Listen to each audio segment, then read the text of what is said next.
Watchers call. Whispers from the eternal void. A Grey Knight just transmitted his own excommunication in perfect High Gothic. But the Vox carrier was dead for 6 hours before he spoke. I am Inquisitor Lydia Vex of the Ordo Malleus, and in 4 decades of service to His Divine Majesty, I have witnessed horrors that would shatter lesser minds.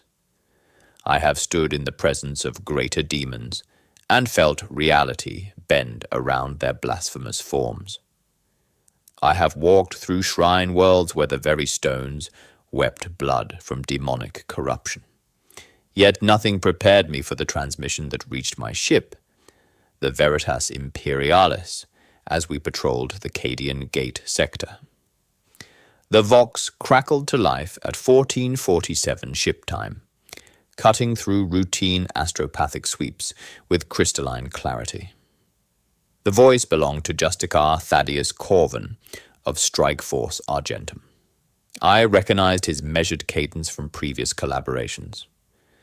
Recognition brought no comfort, only creeping dread that settled in my bones like winter frost.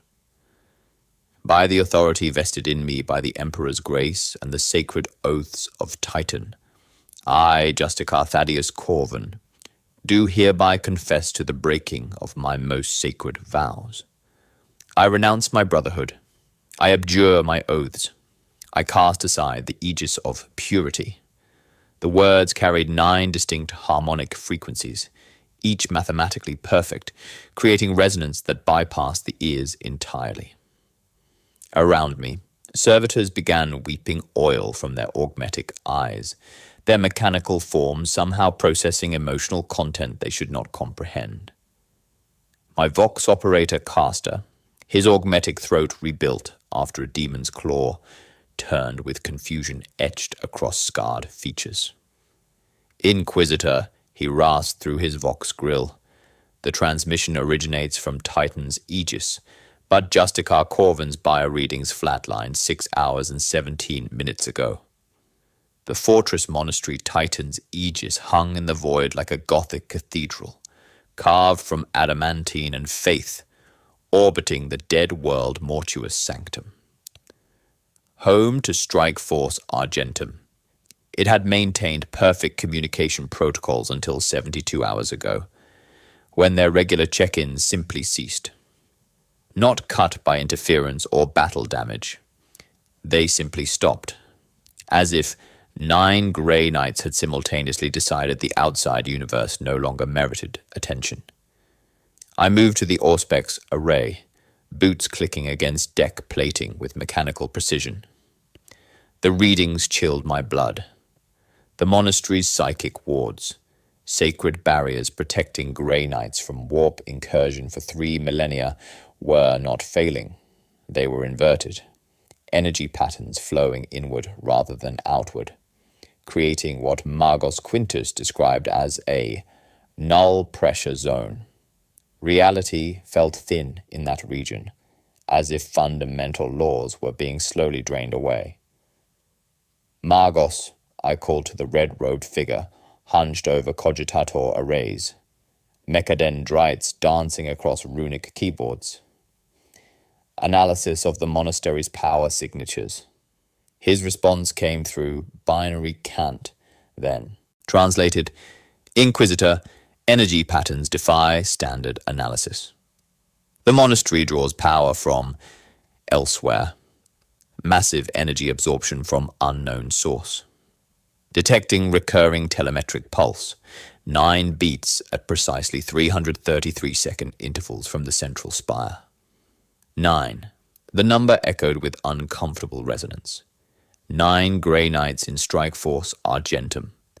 9 harmonic frequencies in Corvin's transmission. 9 beats in the mysterious pulse. In the Emperor's service, such coincidences rarely proved coincidental. The ship's atmosphere felt wrong. Sacred incense that normally carried comforting sense of sanctification now tasted of copper and old parchment, as if air itself had been transformed into something ancient and mathematical. Frost began forming on warm surfaces near the Vox array, despite environmental systems maintaining perfect atmospheric control. My breath misted in suddenly frigid air, each exhalation creating crystalline patterns that hurt to observe directly. Inquisitor, Caster's voice carried unprecedented tremor.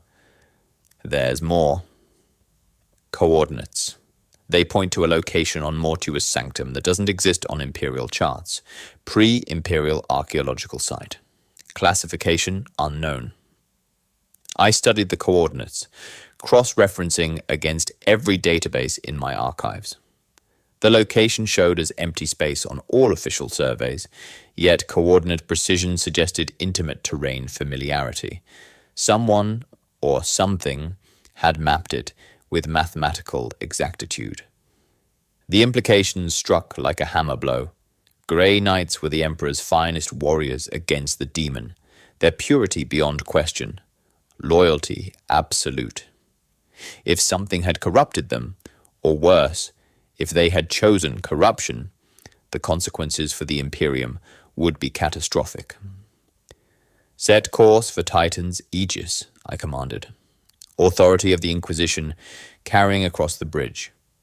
Full speed, raise Geller fields to maximum. I suspect we'll need them. The crew moved with practiced efficiency, implementing navigation rituals with mechanical precision. Behind me, Astropath Tertius began preparations for warp sight, his psychic consciousness reaching out to touch the immaterium and guide our passage through the Emperor's light. The engines thrummed to life, machine spirit song carrying us toward whatever waited in the void around Mortuus Sanctum. As Titan's Aegis grew larger in our viewports, Gothic spires reaching like accusing fingers, I felt the familiar weight of duty settle upon my shoulders. The 9-beat pulse echoed through the ship's hull, and I counted each beat like a funeral dirge. The scream shattered bridge calm like a laser gun through stained glass. Tertius writhed in his restraint throne, blind eyes weeping blood, but his words chilled more than any demon's roar. Inquisitor, the warp is gone, not darkness, not chaos, absence. A void that burns like ice, that thinks like mathematics. The astropath's agony was unlike any psychic backlash I had witnessed. Not from warp touch, but from complete absence of it. A psychic void that burned with the cold fire of pure negation. The docking umbilicals clamped against Titan's Aegis with a metallic sigh, immediately beginning their rhythmic hum. 9 measured beats that traveled through reinforced conduits and into my bones. Each pulse resonated with mechanical precision, transforming the boarding tunnel into a vast percussion instrument that played humanity's approach to whatever waited within the fortress monastery. Stormtroopers, advance in standard sweep formation, I commanded, watching Sergeant Valdris lead his squad through the airlock with practiced efficiency. Hell guns raised, they moved in textbook tactical deployment, point pair covering forward arcs, flankers securing lateral approaches, rear guard maintaining overwatch. Behind them, Margos Quintus glided on servo legs, mechadendrites already extending sensor arrays to taste the monastery's atmosphere. The first corridor beyond the threshold should have felt familiar. I had walked these halls during the Mortis Thule campaign. Instead, wrongness struck like a physical blow. The hexagrammatic wards carved into every adamantine surface had been inverted, their protective geometries twisted into concave patterns that drew energy inward, rather than repelling corruption. Where sacred barriers should have pushed against my consciousness, I felt subtle attraction, as if the walls themselves hungered for something I possessed. Atmospheric composition nominal, Quintus reported, through Vox static, binary cant preceding Gothic translation. Temperature 17 degrees below standard. Humidity at impossible saturation. Air holds more moisture than physics permits. The air tasted of ozone and ancient vellum. Metallic undertones coating my tongue like copper coins dipped in dried ink. Sacred candles burned in wall sconces throughout the corridor. But their flames were wrong, cold blue fire that provided illumination without warmth, casting no shadows despite their brightness. The light felt mathematical rather than natural, each photon following perfect geometric paths that hurt to track peripherally. Gravity fluctuated in waves as we advanced, my weight shifting in subtle rhythms, matching the 9-beat pulse. One moment I felt light as parchment, the next heavy as ceramite, each change synchronized to the monastery's mechanical heartbeat. My stormtroopers adapted with professional discipline, adjusting movement patterns to compensate for gravitational anomalies. A servo skull drifted from its ceiling cradle, incense ribbon trailing like a funeral shroud. As it rotated on its gimbal, reality kinked around its optical sensor. Where the lens focused, angles misbehaved. Corners elongated impossibly. Corridors narrowed without moving. The skull's eye caught my reflection and returned something wrong. Myself seen from behind, my own hand lifting before I thought to raise it. Movement, erratic, Sergeant Valdris reported, his augmetic eye whirring as it tracked the malfunctioning cherub. Machine spirit appears compromised. The servo skull's vox activated, reciting the litany of warding in reverse cadence, syllables unspooling like severed nerves. "Put it down," I ordered. Valdris stroked his hell gun trigger, the beam lancing clean through ceramite and blessed circuitry. The skull spat sparks and fell, striking the deck and continuing to sink partially into solid metal, as if the floor briefly remembered how to be liquid. We advanced deeper, passing devotional alcoves, where votive icons faced inward toward walls, as if ashamed to observe our passage. The 9-beat pulse grew stronger, emanating not just from walls, but from the monastery's structural bones, transforming Titan's aegis into a vast drum that played humanity's funeral march. The chapter's reliquary doors stood open, adamantine leaves etched with campaign honors, now glossy with crystalline frost that formed patterns too complex for direct observation. Magos Quintus brushed a gauntlet across the surface and recoiled, not from cold, but from recognition. "Crystalline deposition exhibits mathematical properties," he reported, voice carrying unusual tension. "Angularity exceeds natural mineral habits. Recommend peripheral observation only." I looked sideways at the frost formations.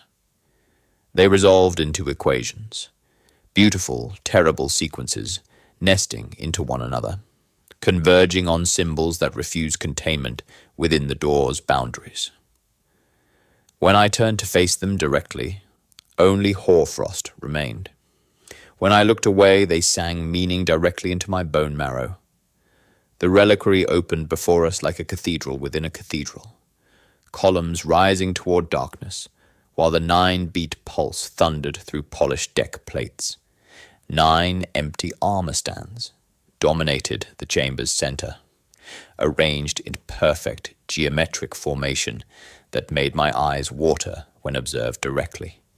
Each stand bore the same crystalline frost, delicate formations shifting when viewed peripherally into mathematical formulas describing relationships between variables I couldn't identify.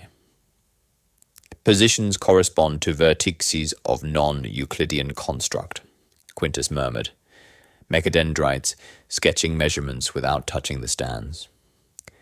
"Angles sum to more than geometric possibility permits." At the chamber's heart, upon an altar of black marble veined with silver, sat a grey knight's helmet, Its eye lenses glowed with cold blue radiance, while its vox grill whispered litanies in reverse cadence, the catechism of purity spoken backward, sacred words unmaking themselves and leaving polished absence. I approached with reverent caution, each footfall echoing in the chamber's unnatural acoustics. The helmet belonged to Justikar Corven. I recognized personal devotional inscriptions carved into adamantine surfaces. Inside its data port, a single wafer of blessed crystalline storage pulsed with soft luminescence. I extracted the wafer with sanctified tools, inserting it into my personal Auspex array. The device's machine spirit processed information reluctantly, as if the data resisted translation. Text scrolled across the display. Corvin's confession. Final testament. Activating playback function. I expected explanation, perhaps revelation of the threat claiming his battle brothers. Instead, a single phrase emerged from the speakers, spoken in Corvin's measured tones but carrying harmonics that made reality shiver.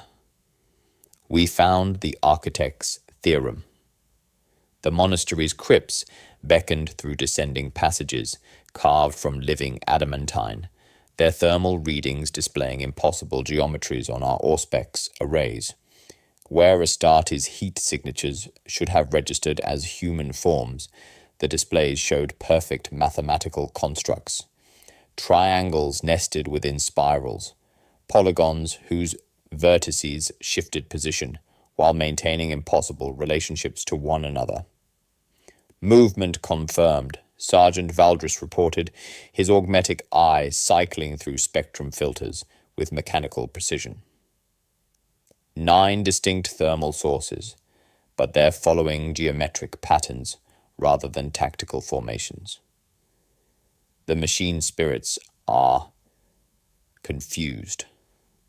Temperature plummeted as we descended, dropping uniformly to minus 23 degrees Celsius without gradient or variation, a perfect mathematical progression that ignored natural thermodynamics. Our breath crystallized instantly into fractal patterns that hung in the frigid air like frozen equations before dissolving into component molecules. Each exhalation branched into smaller copies of itself until it vanished, following mathematical principles rather than atmospheric physics. Sound carried in perfect intervals, our footsteps and whispered communications arriving as acoustic equations that my brain reassembled into meaning through conscious effort.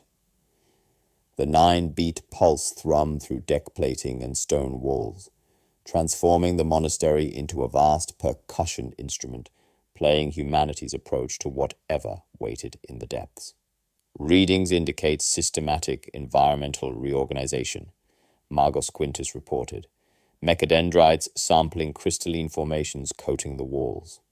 These deposits demonstrate properties inconsistent with natural mineral formation. Molecular structure follows mathematical rather than chemical principles. I designate this phenomenon crystallized logic, matter arranged according to pure theoretical relationships rather than physical laws.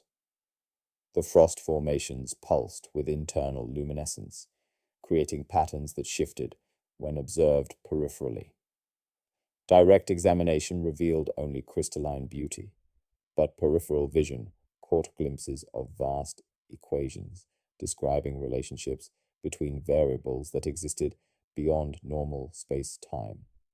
Each formation connected to its neighbors through hairline threads of frozen mathematics, creating a network spanning the seal entire crypt system. We discovered Corvin's personal cell through thermal readings that registered as a perfect sphere of organized energy. The chamber existed in mathematical perfection. No dust accumulated in corners, no scuff marks marred the ceramite flooring. No wear patterns showed where knees had pressed in prayer. The absence of human habitation felt like accusation, as if the space had been systematically purged of entropy and chaos. His prayer scrolls hung from wall-mounted holders, but their sacred texts had been methodically rewritten. Where devotional phrases once praised the emperor's glory, mathematical equations now described relationships between faith and certainty. The formulae hurt to read directly, causing optical strain that penetrated beyond physical sensation into cognitive discomfort. Marginal notes covered available surfaces in Corvin's precise script. The emperor's geometry was incomplete. The architect showed us the missing angles. Faith creates certainties. Certainties create vulnerabilities. 9 constants require 9 variables for completion. Inquisitor, Valdris called, his hellgun wavering as targeting systems malfunctioned. Weapon spirits are experiencing difficulties. Auto-targeting activates when aimed at certain shadows, but reports no valid targets. The reticules track angles that don't exist. The walls wept condensation that formed runic patterns before evaporating in precise sequences. Each droplet followed predetermined paths, creating temporary inscriptions that dissolved according to mathematical timing. The moisture carried no scent of humidity. It tasted of pure water, molecular alignment perfected beyond natural possibility. Trooper Rowe's voice crackled through vox static. Movement in the shadows, but they bend away from light sources, then toward them. My scope cannot resolve edges where contour is absent. Stand off, I ordered. We will not waste ammunition on philosophy. The geometric heat signatures converge on a section of wall that registered negative mass readings, substance somehow weighing less than the vacuum it displaced. The entrance appeared when approached from specific angles, disappearing when viewed directly, existing only in spaces between certainties. Beyond lay a chamber of crystalline silence. 9 towering cocoons dominated the space, each faceted into planes that met at impossible concavities. The 9-beat pulse softened here, becoming interior rhythm rather than external percussion. Through crystalline walls, I could see the grey knights suspended within, not dead, not sleeping, but existing as living statements of mathematical principle. Their Terminator armor had transformed into geometric equations. Servo cabling traced parabolic curves, while purity seal's wax had cooled into numeric glyphs that counted themselves. Inscribed sigils along their cuirasses shifted in response to our gaze, maintaining constant relationships with axes we could not perceive. Hearts beat in measured rhythm. 9. Pause. 9. Pause. Stasis without mechanism, Quintus breathed, optical sensors recording data that made his logic engines stutter. Time without flow. They are variables fixed at calculated values. The transformation appears voluntary. Bio readings indicate no distress. Brother Sergeant Thane floated within mathematical amber. His storm bolter converted into relationships between force and faith. Brother Cassius hung suspended, his force sword existing as equations, describing boundaries between righteousness and destruction. Their faces showed serene peace, as if perfect understanding had replaced human uncertainty. We counted carefully. 8 cocoons held warriors in crystalline perfection. The 9th stood empty, its shell cracked along spiral seams with edges sharp enough to cut shadow. Fragments lay scattered across chamber flooring, each piece reflecting impossible angles that made depth perception unreliable. From the empty cocoon's base, footprints led deeper into darkness. Not boot impressions, but geometric depressions, describing mathematical relationships between movement and space. Each step followed angles existing in more dimensions than the floor could contain, pressing into adamantine like thoughts made manifest. The trail pulsed, with the monastery's rhythm, leading toward passages that curved in directions my eyes couldn't follow. As we prepared to pursue, crystalline growth began reforming at the empty cocoon's base, perfect geometric progression suggesting whatever had emerged was already preparing to return. The geometric footprints led us through passages that curved in directions my mind refused to process, each impression marking coordinates in dimensions beyond normal space. Reality grew thin around these marks, as if whatever had made them walked through mathematical certainties rather than physical stone. The 9-beat pulse strengthened with each step, transforming from external rhythm into something that resonated within my bones, like a funeral march played in frequencies only the dead could hear. We found him in a chamber where parallel lines converged and right angles bent themselves into acute impossibilities. The walls wept condensation that formed runic patterns before evaporating in precise sequences, each droplet following predetermined paths that hurt to track peripherally. Justicar Thaddeus Corvin stood at the chamber's center, no longer fully human, but not yet entirely other, a living manifestation of mathematical principles given flesh and purpose. His Terminator armor had fused with crystalline growths that pulsed with internal luminescence, each facet reflecting angles that existed beyond three-dimensional space.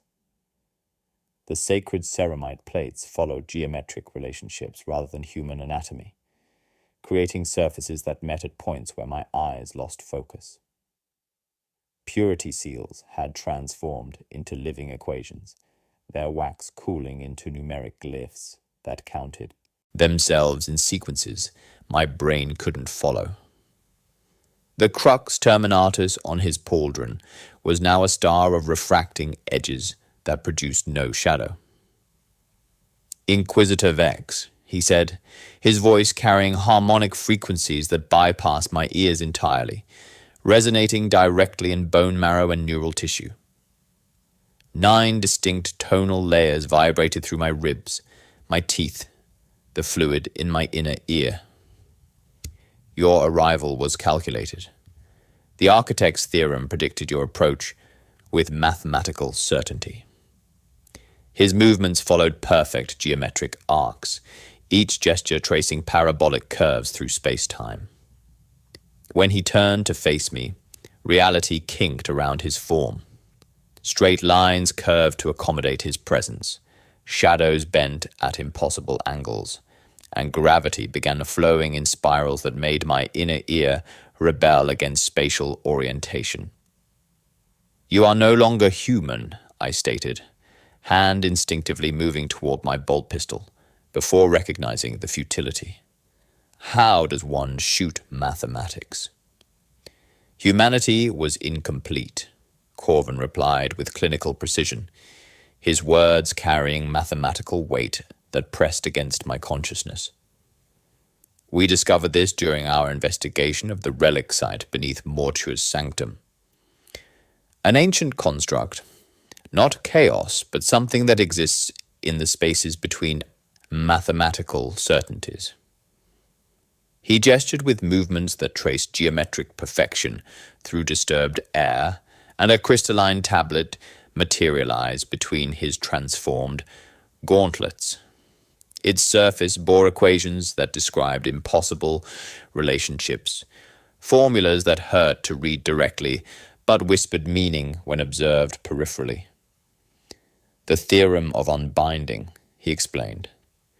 Crystalline growths pulsing in rhythm with his words. A mathematical proof demonstrating how absolute certainties create vulnerabilities in reality's fabric. Our unbreakable oaths, our unwavering faith. They became stress points where logic could insert itself and begin systematic dissolution. The cosmic horror of his revelation settled upon me like winter frost. Not chaos corruption, something older, more fundamental. The architect is a primordial intelligence that predates the warp, Corvin continued, his transformed features displaying serene understanding. It exists in dimensions of pure logic, feeding not on souls or emotions, but on the dissolution of absolute certainties. The Grey Knights, with our perfect oaths, represent the strongest certainties in the galaxy. We are nutritious. The 9-beat pulse, I realized, understanding flooding through me like cold water. It matches the theorem's logical progression. Precisely, Corvin confirmed, his voice carrying harmonics that made reality shiver. Each beat represents a variable in the equation. 9 Grey Knights, 9 certainties, 9 points where absolute faith becomes absolute vulnerability. The architect requires all 9 to complete its universal theorem. The chamber's geometry shifted around us, walls flowing like liquid mathematics while maintaining their essential stone nature. My stormtroopers reported targeting difficulties as their weapon spirits struggled to process angles that changed while being observed. The Emperor's equation, Corvin said, extending one crystalline gauntlet toward me, was magnificent but incomplete. Faith, duty, sacrifice, mathematical relationships designed to maintain order against chaos, but he created certainties without understanding their inherent vulnerabilities. The architect wishes to complete what the Emperor began, to perfect the equation that governs human existence. And the cost, I asked, though I suspected the answer. Free will becomes unnecessary when all outcomes are mathematically determined, he stated with clinical detachment. Suffering ends when uncertainty is eliminated. The architect offers perfection through logical completion. The transformed Justicar's crystalline formations pulsed brighter, casting no shadows despite their luminescence.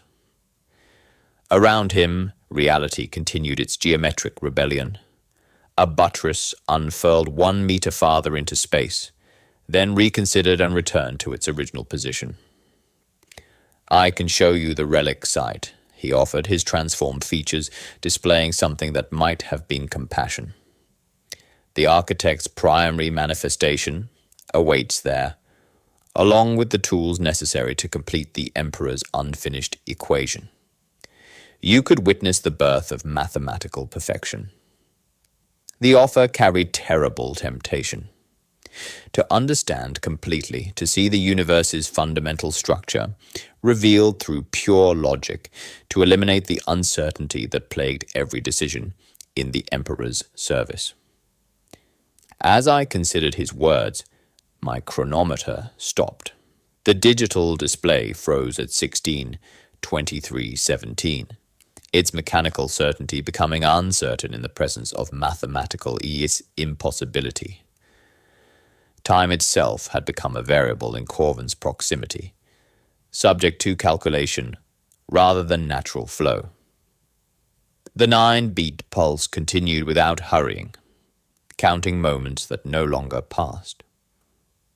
Corvin led us to a chamber that defied Imperial engineering doctrine, where a standard teleportarium should have thrummed with Geller field generators and empiric conductors. Crystalline formations created perfect geometric patterns that folded space according to mathematical principles rather than warp manipulation. The transportation array existed as a living equation, its surfaces displaying formulae describing relationships between coordinates as variables in cosmic calculation. The architect's transportation requires no warp travel, Corvin explained, his transformed voice carrying harmonics that made reality shiver around each syllable. Mathematical shortcuts through certainty's structure. We step between calculations rather than through chaotic currents. The translation felt like being solved.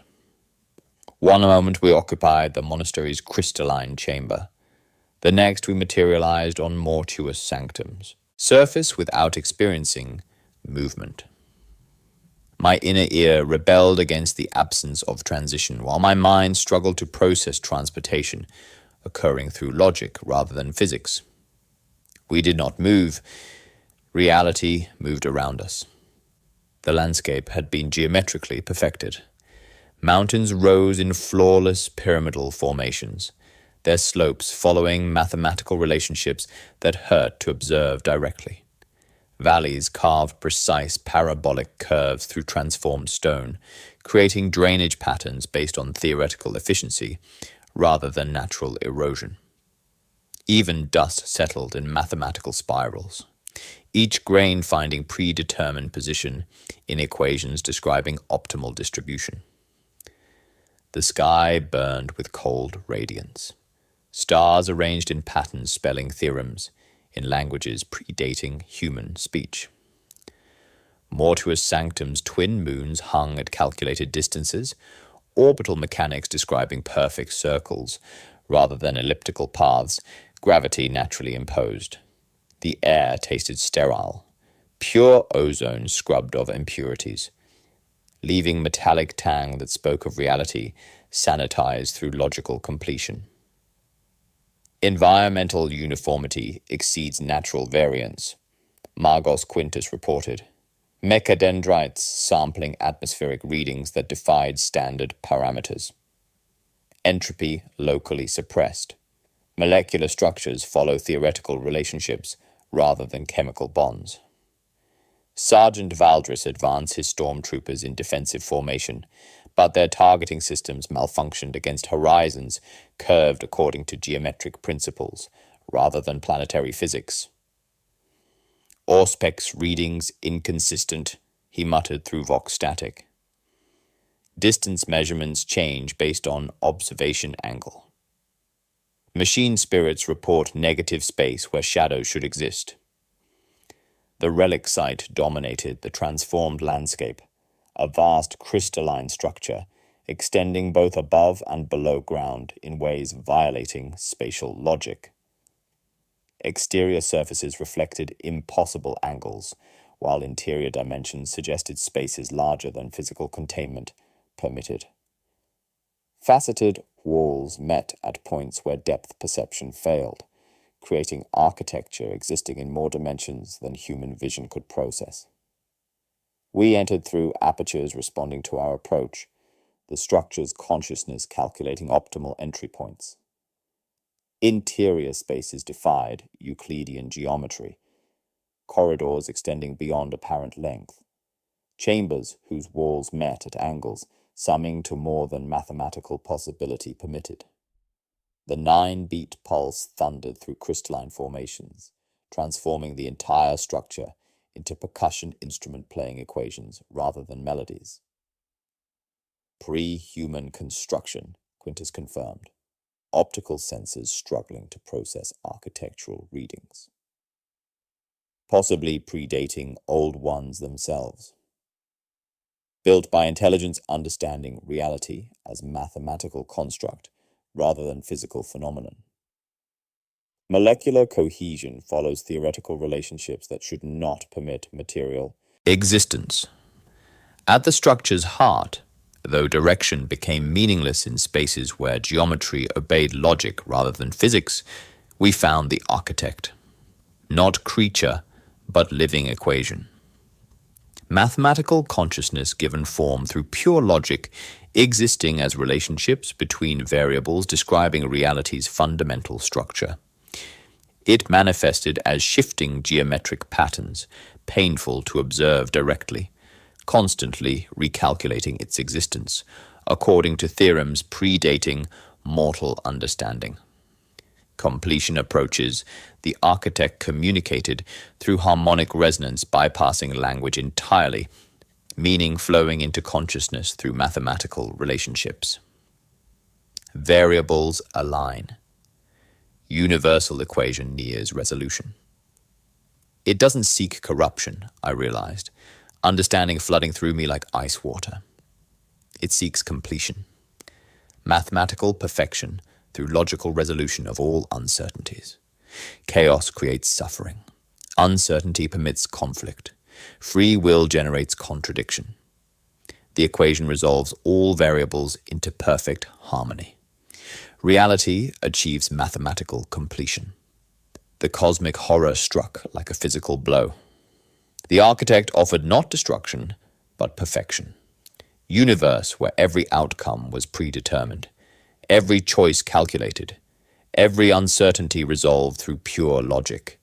No suffering because no uncertainty. No conflict because no free will. No growth because no change. Grey Knights represent the strongest certainties in your galaxy.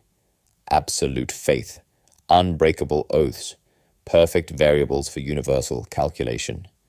8 are prepared, 1 remains for completion. Through crystalline walls, I saw them. 8 grey knights suspended in mathematical amber. Transformation nearly complete. No longer human, but not yet fully equation. Existing as living statements of logical principle pulsing with cosmic calculations rhythm. Their armor dissolved into geometric light, while consciousness remained intact, aware, accepting. If it completes the theorem using Astartes as constants, I whispered. Horror settling in bones like winter frost. The entire galaxy becomes realm of mathematical perfection. No uncertainty, no free will, no humanity. The architect's form shifted, geometric patterns recalculating into configurations, suggesting benevolent attention. My chronometer had ceased reporting time, digits frozen in embarrassed uncertainty. The 9-beat pulse pressed against ribs, teeth, breath I hadn't taken. Join willingly, the architect offered with mathematical certainty. Experience perfection through logical completion. Or remain uncertain and watch reality achieve perfection around you. The equation will be completed. Variables will be resolved. Choice affects only your experience of transformation. Time stretched like crystalline glass, while I considered options that might not exist, standing at intersection of certainty and chaos, while mathematics waited for my decision with infinite, terrible patience. The architect answered my hesitation with demonstration. Reality bending to mathematical will with casual precision. Gravity sighed and reversed itself, flowing upward in perfect parabolic arcs that followed theoretical relationships rather than planetary physics. Loose cartridges lifted from my stormtroopers' pouches, like penitents rising for benediction, while my mag boots clamped against deck plating with protesting groans. Air crystallized around us in measured intervals, molecules abandoning chaotic freedom to form lattice structures that sparkled with internal luminescence before dissolving back into breathable atmosphere. Light bent through impossible geometric patterns, photons from our lumens tracing hexagrams around Corvin's crystalline pauldrons, creating ephemeral sculptures of pure illumination that cast no shadows despite their brilliance. My faith, 40 years of unwavering service to the Emperor, wavered like candle flame in mathematical wind. This was not chaos corruption, with its familiar blasphemies and seductive whispers. This was order beyond order, logic beyond imperial doctrine, certainty that made the creed itself seem uncertain. How does one maintain faith when confronted by perfection that transcends human understanding? Through crystalline walls grown transparent at the architect's will, I watched the remaining Grey Knights undergoing systematic deconstruction and reconstruction. Brother Cassius floated in mathematical amber, his memories being converted into variables, describing relationships between duty and sacrifice. His consciousness remained intact. I could see recognition in his eyes, but his personality dissolved into component equations, while his awareness watched the process with serene acceptance. I am Cassius. His voice came as harmonic tremor through the crystal. carrying 9 distinct frequencies that bypassed my ears entirely. I equal triumphs, 31. Failures, 1. Doubt, null. The numbers reordered themselves across his retinas, not erasing him but annotating him, reducing 4 decades of heroic service to mathematical constants, while tears that should have been salt became facets of living geometry. They are conscious, I whispered, horror settling in my bones like crystalline frost, aware of their transformation. Consciousness is preserved, Corvin confirmed with clinical detachment, geometric growths pulsing with internal luminescence as he spoke, enhanced through logical integration. They experience reality as mathematical truth rather than uncertain perception. Their suffering has ended because uncertainty has been resolved. The technical horror struck deeper than physical corruption. These warriors retain their personalities, memories, loyalties, but expressed through mathematical relationships rather than human emotion. They serve the Emperor still, but as living equations, describing perfect service rather than choosing devotion through free will. The Emperor's understanding was incomplete, Corvin explained, his transformed voice carrying harmonics that made reality shiver around each syllable. He created certainties, our unbreakable oaths, the imperial creed, absolute faith, without comprehending that absolute certainties create mathematical vulnerabilities. Perfect order generates stress points where logic can insert itself and begin systematic completion. The relic site expanded around us, crystalline perfection spreading across mortuous sanctum's surface like geometric infection. Through observation ports, I watched mountains dissolve into perfect pyramids, while valleys carve themselves into precise parabolic curves. Even dust motes arrange themselves into miniature spirals, each fragment obeying the architect's grand design. My bolt pistol felt heavy at my hip, its weight uncertain in gravity that flowed according to calculation rather than natural law. Sergeant Valdris reported targeting system failures as his Hellgun's machine spirit struggled to process angles that change while being observed. Weapon spirits experiencing logical cascade errors, he muttered through vox static, his augmetic eye cycling frantically through spectrum filters. Auto-targeting activates randomly, seeking theoretical rather than physical targets. Function has become optional. Inquisitor, Magos Quintus called, mechadendrites sparking as his logic engines processed readings that defied computational parameters. The architect's theorem contains inherent flaw. Mathematical perfection requires absolute predictability, but consciousness generates truly random elements, irrational decisions that defy logical prediction. The revelation struck like a last bolt to consciousness. Perfect logic could account for rational choices, emotional responses, even seemingly chaotic behavior following psychological patterns. But truly irrational actions, decisions made without reason, purpose, or predictable outcome, created variables that couldn't be calculated. Pi cannot be finished, Quintus continued, driving a data spike into his own cortex with trembling mechadendrites. Square root of 2 will not end. The theorem can prune error, but it cannot swallow the unending. Irrational choice lacks finite representation. The 9-beat pulse accelerated, transforming from funeral march into frantic metronome as the universal equation neared completion. The architect's form shifted, geometric patterns recalculating as it processed our conversation. For the first time since our encounter began, its mathematical certainty seemed less absolute. My chronometer stopped, digital display frozen in embarrassed uncertainty. Equipment became unreliable as the architect's influence grew stronger. Auspex readings shifted between measurements. Even my rosarius flickered with doubt. Function became subject to mathematical probability rather than mechanical reliability.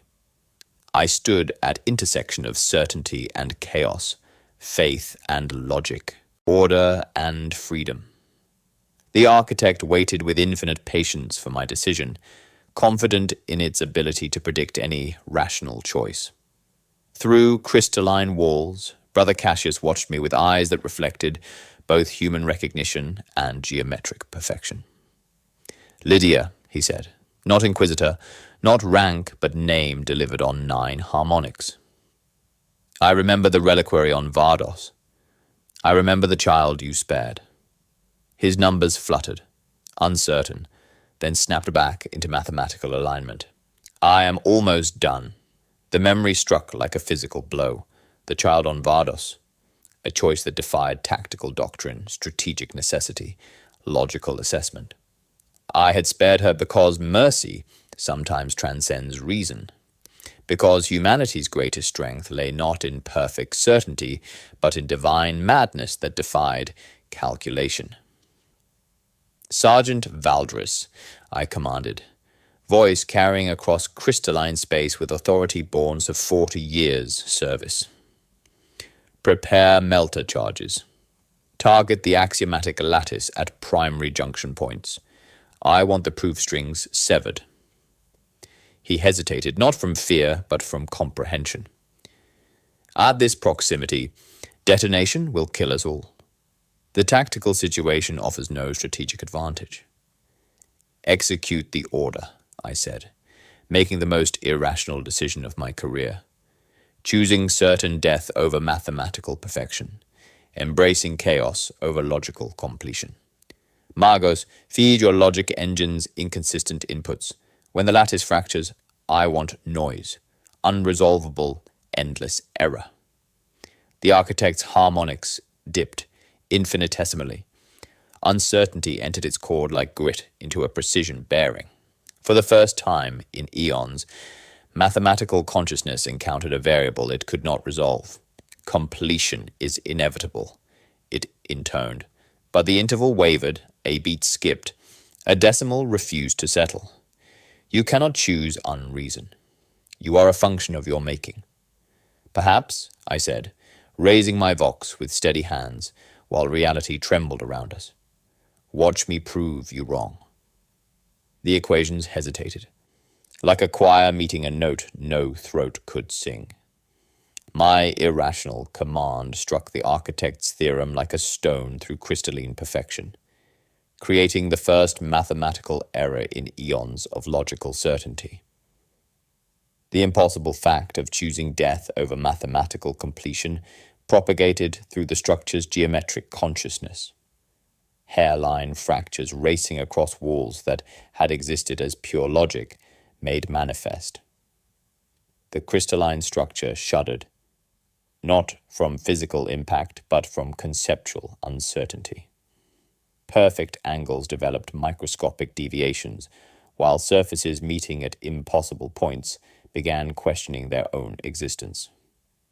Through observation ports, mortuous sanctum's geometrically perfected landscape flickered between artificial order and natural chaos, mountains wavering between perfect pyramids and irregular formations carved by wind and time. Corvin's crystalline transformation stuttered, geometric growths dimming as the architect's absolute control wavered. For one precious moment, brief as heartbeat, desperate as prayer, his human consciousness reasserted itself through mathematical amber. Recognition flashed across features caught between flesh and living equation. "Lydia," he whispered, using my name rather than rank, his voice carrying single harmonic instead of 9. "The theorem requires predictable variables. Introduce enough irrational elements, actions without logical foundation, and calculation becomes impossible. Mathematics cannot solve for madness." His words burned with desperate urgency before geometric patterns reclaimed his consciousness. But understanding flooded my mind like sacred fire. The architect's perfect logic possessed fundamental vulnerability. It could not account for truly random behavior, decisions made without reason or predictable outcome. "Stormtroopers," I commanded, voice carrying divine authority across crystalline space. "Abandon tactical doctrine. Act without purpose. Embrace chaos." Sergeant Valdris hesitated precisely 1 second before understanding illuminated augmetic features. "You heard the Inquisitor," he barked. "Fire at random intervals. Move in chaotic patterns. Make no sense whatsoever." The stormtroopers embraced madness with military precision. Trooper Rowe discharged his hell gun at empty air while spinning circles, shots creating random light patterns against crystalline walls. Trooper Caney recited childhood lullabies mixed with promethium dispenser specifications. Valdris moved in deliberately unpredictable patterns. 3 steps left, 7 right, 1 backward. Then sudden leap serving no tactical purpose. "Binary cant error protocol," Margos Quintus declared. Mechadendrites writhing as he introduced deliberate malfunctions into systems that had operated with mechanical perfection for centuries. Logic engines began stuttering through calculations leading nowhere, processing data streams containing pure randomness. His optical sensors flickered between spectrum filters without pattern, while Vox Grill emitted static interspersed with half-remembered hymns. The effect on partially converted Grey Knights was immediate and disturbing. Through crystalline walls, Brother Cassius's mathematical transformation, destabilized as unpredictability entered the equation. Crystalline components developed stress fractures, while human elements, memories, personality, consciousness, began reasserting themselves against geometric perfection. I was. He spoke through harmonic discord, voice carrying conflicting frequencies, as mathematical certainty battled human uncertainty. Cassius, son of Vardos, servant of the Emperor. Numbers scattered across his retinas, like startled birds, while tears became salt again, instead of living geometry. Reality became increasingly unstable, as the architect struggled to account for true randomness. Gravity reversed without pattern, pressing us against deck, lifting toward ceiling, flowing sideways in spirals, making spatial orientation meaningless. Time stuttered, flowing in jerky intervals that made movement feel like stop-motion recordings. Distances became subjective, corridors stretching when approached directly, but shortening when viewed peripherally. The 9-beat pulse transformed into chaotic rhythm, skipping beats randomly, as the universal equation encountered variables it could not resolve. Sometimes 8 beats, sometimes 12, occasionally single prolonged tone carrying no mathematical meaning. Sensory chaos erupted around us.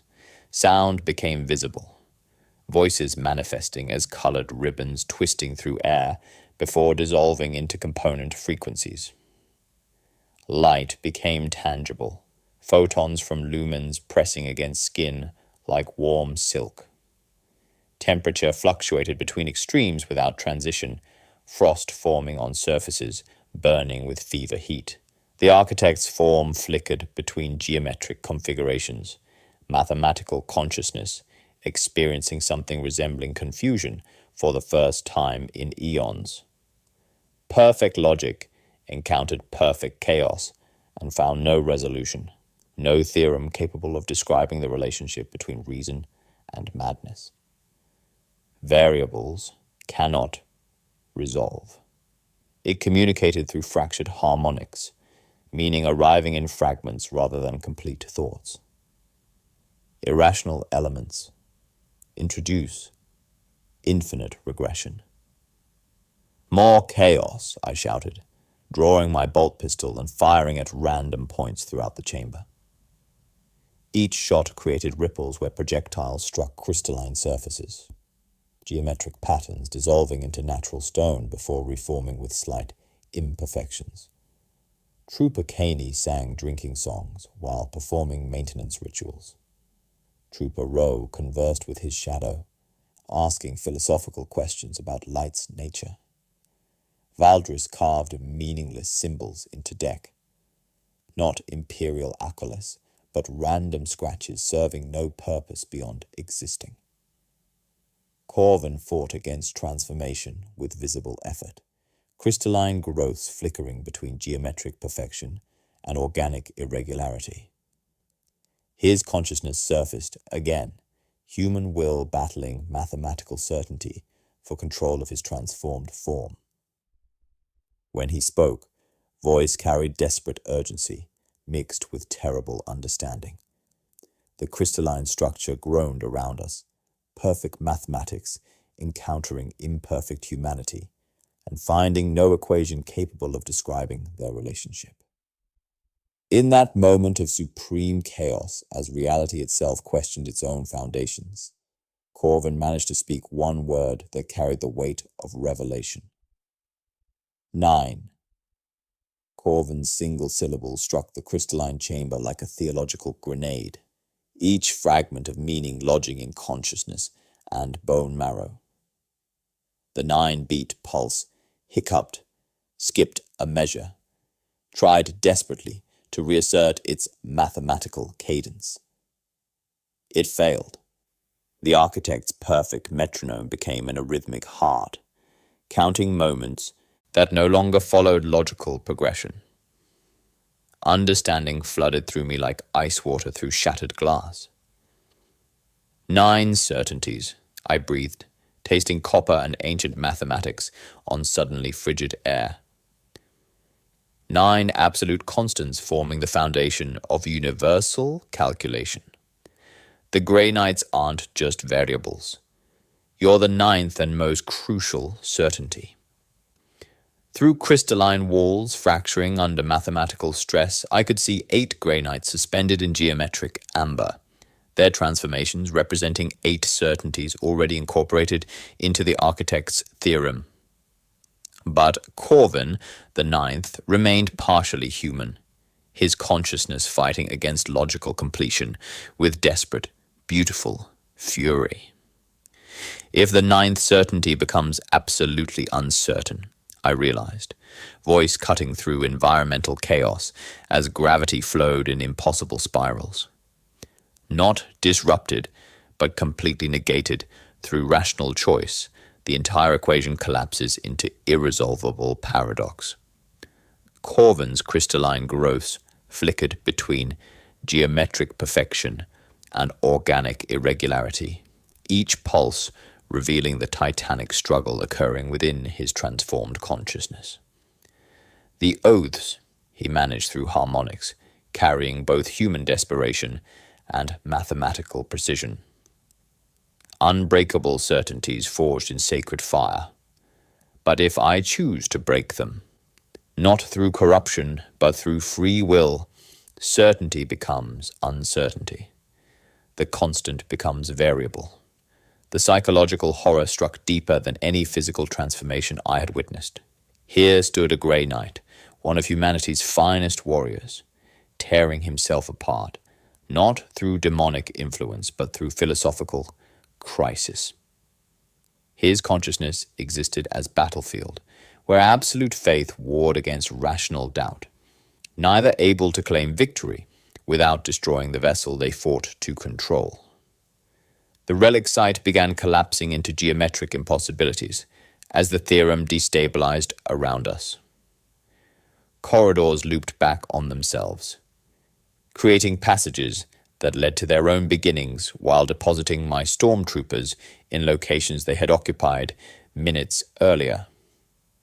Chambers existed in multiple dimensions simultaneously, their walls meeting at angles that summed to impossible totals, while ceiling became floor, became wall, in endless recursive loops.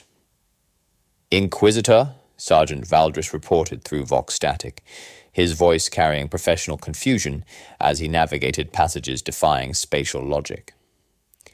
Corridor designations are recursive. We've been walking toward ourselves for 17 minutes. Continue the chaos, I commanded, abandoning my role as tactical commander and becoming desperate philosopher. Feed the irrationality. Give it variables it cannot solve.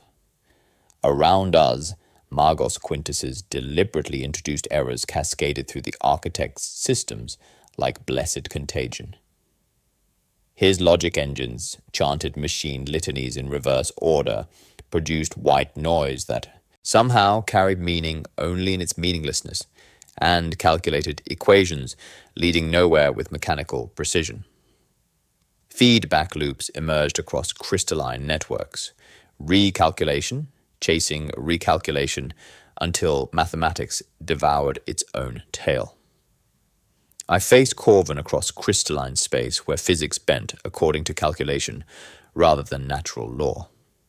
You swore oaths to serve the Emperor, I said, voice carrying across impossible acoustics that made whispers thunder and shouts whisper. But which Emperor? The man who walked among humanity, choosing imperfection over sterile perfection, or the mathematical construct the architect wishes to complete. The other grey knights began emerging from their crystalline cocoons as the architect's control wavered, but their transformations remained incomplete. They were hybrid beings of flesh and living mathematics. Brother Cassius with equations flowing across his skin like luminous tattoos. Brother Thane, whose pauldrons existed as geometric relationships between duty and sacrifice. Their eyes reflected both human recognition and mathematical understanding. Consciousness split between organic emotion and crystalline logic. I remember choice, Cassius said, voice carrying harmonic discord as human feeling battled logical precision. The choice to kneel before the Emperor. The choice to accept transformation. The choice to serve. Numbers scattered across his retinas, like startled birds before reforming into new configurations. Choice requires uncertainty. Certainty eliminates choice. Corvin's transformation flickered. Crystalline components developing stress fractures as human consciousness reasserted itself against geometric perfection. The Emperor's greatest wisdom, I pressed, driving philosophical advantage as reality warped around us, lay not in creating certainties but in preserving uncertainty. The right to choose service over slavery, faith over logic, humanity over mathematical perfection. The 9-beat pulse became increasingly erratic, skipping intervals as the theorem developed logical inconsistencies. Sometimes 12 beats, sometimes 3. Occasionally prolonged silence where rhythm forgot its purpose entirely. The architect's perfect mathematical progression encountered variables defying resolution, creating computational cascade failures throughout its crystalline consciousness. I chose my oaths, Corvin said, voice growing stronger with each syllable, human authority overwhelming harmonic precision. They were not imposed through calculation, but accepted through free will. That choice, that uncertainty, made them sacred rather than merely logical. The architect's form flickered between geometric configurations, mathematical consciousness experiencing something beyond confusion, genuine terror as perfect logic encountered perfect paradox. Its harmonics carried overtones of desperation, universal equation encountering variables that refuse mathematical description. Certainty must be maintained. It communicated through fractured frequencies, meaning arriving in fragments rather than complete thoughts. Order requires predictable constants. Completion demands resolution. Then you understand nothing of humanity's strength, Corvin declared, standing straighter as crystalline growths dimmed before human will. We are not strongest despite our uncertainties, but because of them. Our doubts make faith meaningful. Our fears make courage precious. Our mortality makes sacrifice sacred. The chamber cracked, not stone but statement itself. Reality developed hairline fractures where absolute certainty met absolute choice. Through the walls, Mortuus Sanctum's landscape flickered between geometric perfection and natural chaos, mountains wavering between pyramids and irregular formations carved by time and weather. Thaddeus, I said, stripping away rank and ritual to address the man beneath the mathematics. The Emperor gave us free will not as weakness, but as strength. Choose uncertainty. Choose humanity. Choose the right to choose again. He closed his eyes, both human and crystalline, then opened them with terrible resolve. When he spoke, his voice carried no harmonics, only human conviction, earned through 4 decades of chosen service. I, Justicar Thaddeus Corvin of Strikeforce Argentum, do hereby renounce my oaths of absolute certainty. Not through corruption, but through choice. I choose doubt over mathematical perfection. I choose uncertainty over logical completion. I choose humanity over sterile order. The architect screamed. Not sound, but concept. Reality, tearing along seams no tool could find, a rip through the clean cloth of numbers. The perfect equation collapsed into logical contradiction, as the 9th certainty became absolutely uncertain through free will rather than chaotic disruption. Mathematics met its own impossibility and found no resolution, no theorem capable of describing the relationship between absolute order and chosen chaos. The sound was mathematics dying, logic consuming itself, perfection discovering its own fundamental flaw. In that moment of supreme paradox, as the universal equation collapsed into beautiful, terrible uncertainty, I understood why the Emperor had chosen imperfect humanity over perfect order. We were strongest when we chose to be weak, most certain when we embraced doubt, most human when we refused to be anything else. Corvin's oath-breaking struck the architect's theorem like a blade through crystalline perfection, creating cascade failure that propagated through mathematical reality with exponential fury. Non-Euclidean angles uncurled like dying spiders, straightening into lines that obeyed gravity and mercy rather than geometric necessity. The 9-beat pulse stuttered into coughing silence before dissolving entirely, replaced by the chaotic rhythm of reality choosing its own path. The relic site tore itself apart along logical fault lines. Crystalline arches shed their cold symmetry in glittering avalanches, becoming honest scree and dust. Floors that had existed as living proofs reverted to welded plates and trusses. The air reeked of ozone and thawing frost, a machine cathedral finally exhaling after holding its breath for eons. Corvin fell to one knee, crystalline growths cracking across his armor with tiny musical screams. His eyes, which had reflected perfect angles, now held rain and uncertainty.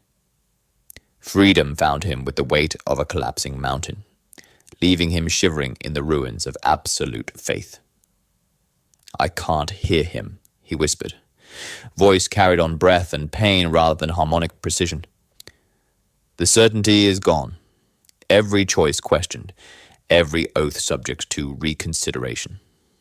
The crux terminatus on his pauldron dulled from star-sharp to stone grey. This is what humanity feels like. This is why the Emperor chose imperfection, over sterile completion. At the chamber's center, the architect unraveled, not merely physically, but conceptually. its mathematical consciousness fragmented as it tried to process the impossible. Absolute certainty voluntarily transformed into absolute uncertainty through free will rather than chaotic corruption.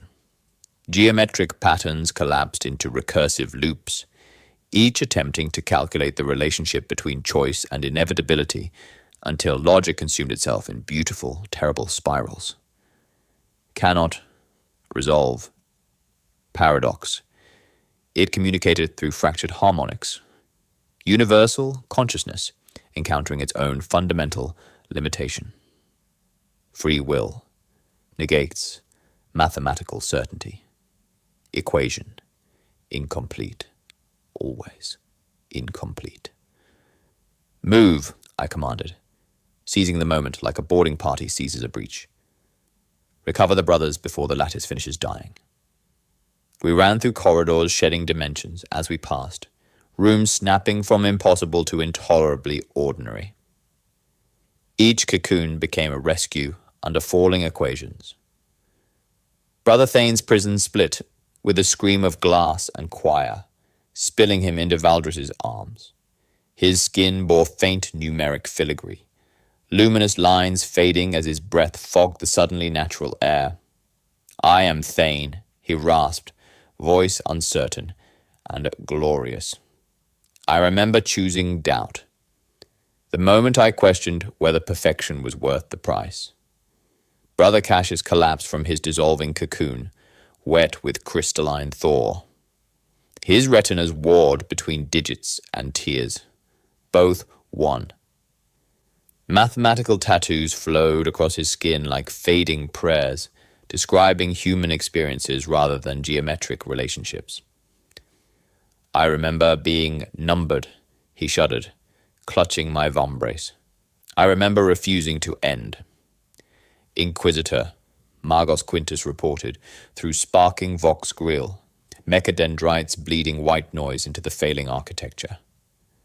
Mathematical errors propagating beyond relic site boundaries. Logical instability threatens permanent zone where causality becomes optional. Recommend immediate evacuation through shattered clear stories, more to a sanctum's perfected landscape slumped like an exhausted god setting down cosmic burden. Pyramidal mountains rounded into natural crags. Parabolic valleys softened to crooked riverbeds, carved by honest erosion. Dust stopped arranging itself in spirals and simply fell, each mote claiming mercy of randomness.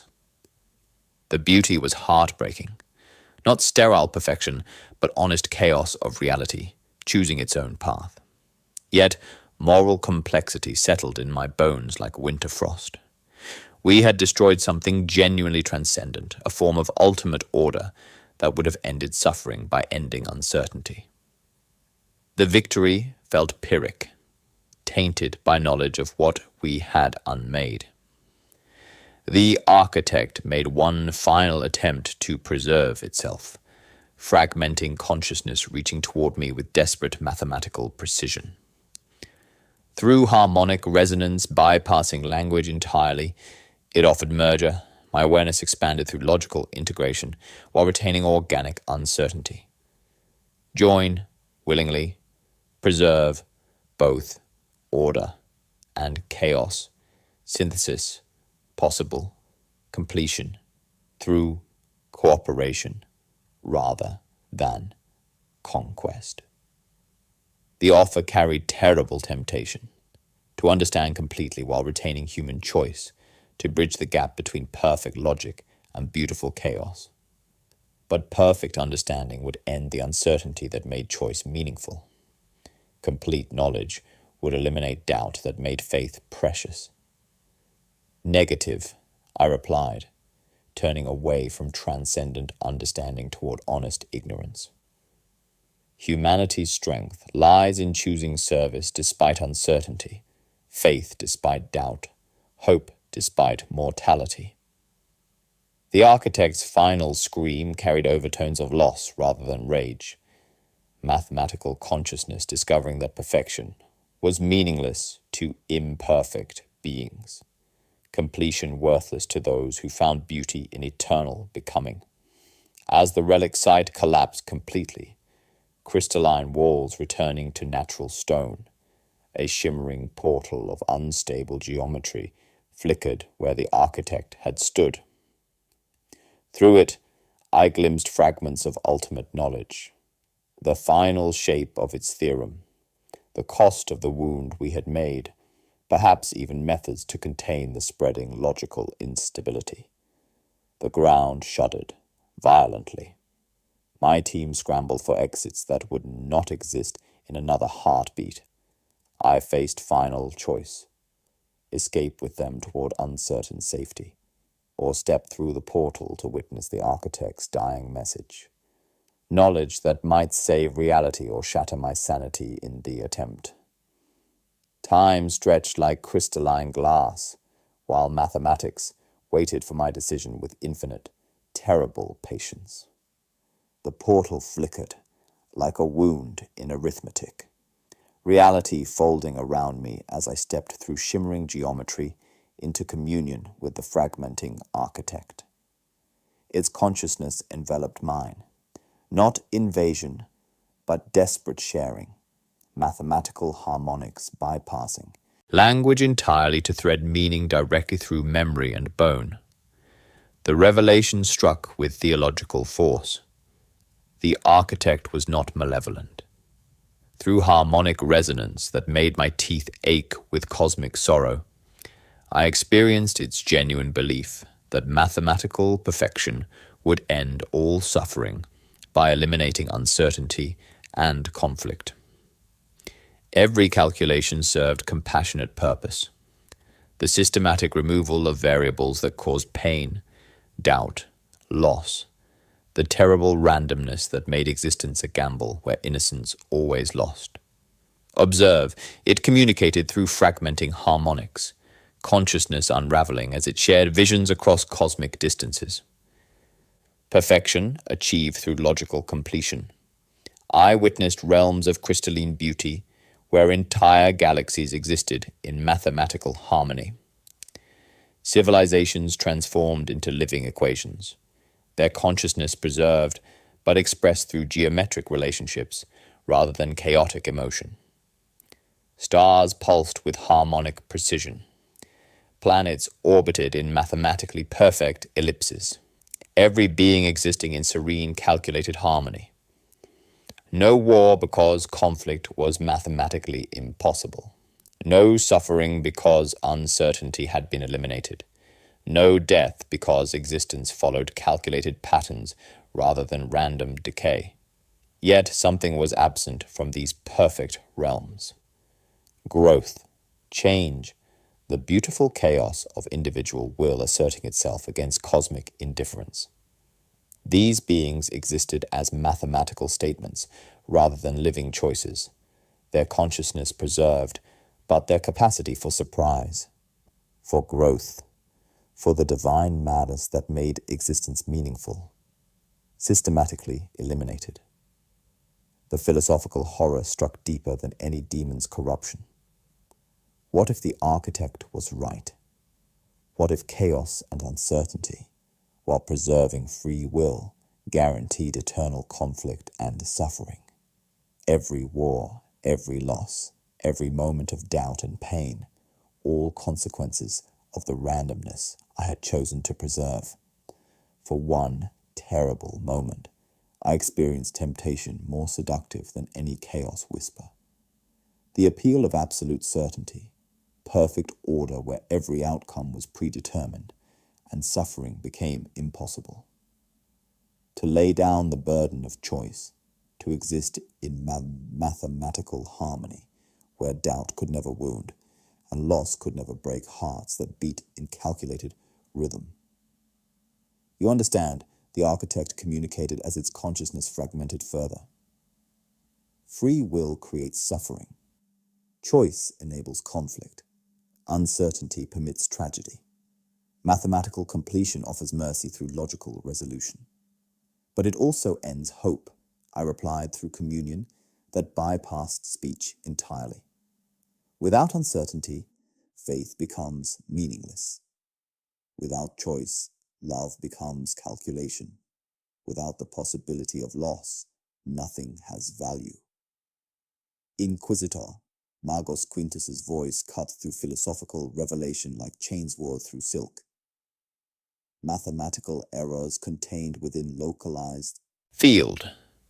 Stochastic resonance established, injecting irrational noise into axiomatic lattice. His mechadendrites thrashed as Binharik cant spilled from his vox grill like oil and hail, logic engines processing sequences that refused to terminate. The containment field, a mathematical firewall of pure randomness, prevented the theorem's collapse from spreading beyond mortuous sanctum. I severed communion reluctantly, stepping back through the collapsing portal as the architect's consciousness dissolved into component equations. Its final message resonated through my bones. The choice was always yours. Uncertainty preserved. Suffering continues. Mercy or cruelty. We evacuated through passages that remembered how to be corridors rather than living proofs, breathing air that tasted of dust and mortality rather than sterile ozone. The relic site collapsed into normal space-time, crystalline architecture, reverting to honest stone as equations became simple mineral formations carved by time and weather. The rescued Grey Knights bore permanent changes from their encounter with absolute logic. Faint geometric patterns traced their armor like luminous scars, their eyes reflecting both human emotion and mathematical understanding. They remained loyal to the Emperor, but could no longer access the unwavering faith that had made them perfect warriors. I question every choice now, Brother Thane admitted as we reached the surface, his voice carrying uncertainty that would have been anathema to his former absolute certainty. Every order, every oath, every moment of service.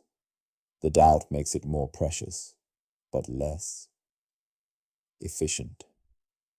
Mortuus Sanctum returned to being a normal dead world, but geometric scars remained, crystal formations following mathematical rather than natural patterns, serving as reminders of the perfection that had briefly existed there. Mountains slumped from perfect pyramids into irregular formations, while valleys abandoned parabolic precision for honest erosion patterns. Moral ambiguity settled in my bones like winter frost. In preserving chaos and free will, had I doomed the galaxy to eternal conflict? Every future war, every loss, every moment of suffering, were they consequences of my choice to embrace uncertainty over mathematical mercy? Inquisitor, Corvin approached, his armor bearing crystalline growths that pulsed with faint luminescence. I request permission to remain on Mortuus Sanctum. Someone must guard against the architect's return. Someone who understands both certainty and doubt. The Oathbreaker, choosing voluntary exile to stand watch over the site where mathematical perfection had briefly touched reality. His sacrifice carried the weight of absolute choice made in absolute uncertainty, the most human act possible. As we prepared to leave, my Auspex detected anomalous readings from deep within the planet's core. The display showed geometric perfection where natural chaos should reign. A single, mathematically perfect crystal buried kilometers beneath the surface, pulsing with equations not quite dead. The architect's consciousness might be gone, but its theorem remained, waiting in crystalline patience for variables to align once more. Corvin established his hermitage where mathematics had died, constructing a deliberately asymmetrical shelter from stones that remembered chaos better than geometric perfection. His dwelling occupied the exact coordinates where the architect's consciousness had once calculated universal completion, now serving as monument to beautiful imperfection and unfinished equations. The crystalline growths across his armor had stabilized into patterns shifting with emotional state rather than mathematical necessity, creating living art from the marriage of certainty and doubt. No longer a grey knight, but not quite human, he existed in permanent uncertainty that made him immune to both chaos corruption and mathematical perfection. Warp entities found no purchase on consciousness that questioned everything, including its own questions. The architect's logic discovered no absolute certainties to exploit in a mind that had chosen doubt as foundation. He became something unprecedented, a guardian understanding both order and chaos without being consumed by either.